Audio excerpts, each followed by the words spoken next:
Hi everybody and welcome back to my channel. My name is Viola and I'm a photographer from Austria.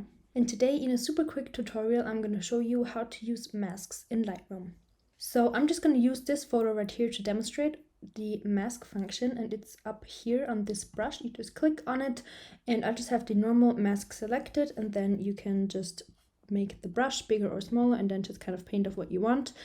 And obviously, as you can see now, we can't really see what we have selected, and so you need to press the O key in order to have your selection visible. You can also check and uncheck mask automatically, and if I have this checked, then if I go over the edge here, then it's not gonna select anything that's out of that color or out of that object. And if I uncheck it, then I can just select like kind of whatever. And then let me just finish the selection and then show you what you can do with the mask tool, because there's a lot of amazing functions. I'm not going to do the most perfect selection because I just want to demonstrate really quick how this works.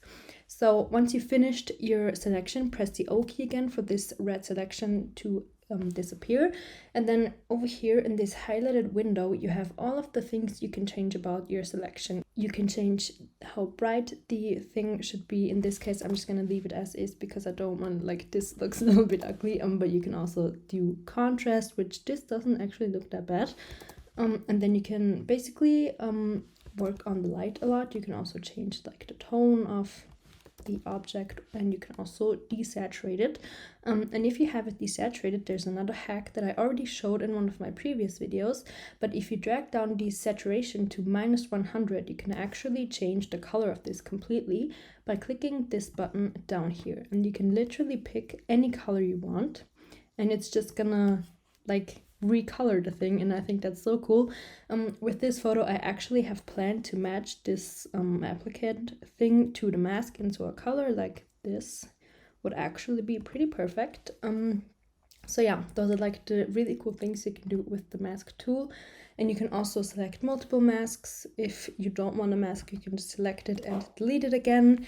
And yeah, so that's one of my favorite features. And then on this other photo I'm gonna show you another quick selection here. I'm gonna again press the O key so I can see what I have selected. Select my container here, and then if you press the Alt key, by the way, you can also deselect whatever you have selected previously. Alright, then press the O key again, and with a container like this one that's black and we want it to be like only black, you can also again desaturate it and make it a little bit brighter or darker, or you can also make it more clear. Let me zoom in here to show you better. So if the clarity is on 0, it's not blurry, it's obviously sharp, but if you turn up the clarity it gets like extremely sharp. And with products that have like a lot of writing on them or like textures or anything that you really want to see, you definitely should not necessarily bump this up to 100, but bump it up a little bit just so that the details come out even more. And you can do this again with maybe putting up the highlights and down the blacks. Not as drastic, I just want to like show you extremely kind of what you can do with this. But yeah, so this is basically how masks in Lightroom work. I just wanted to show you really quick because I talk about them a lot, and I kind of thought maybe not everybody even knows like how they basically work. So I thought I would show you like a quick simple tutorial. So thank you so much for watching. I hope you enjoyed this tutorial. I hope it was helpful for you.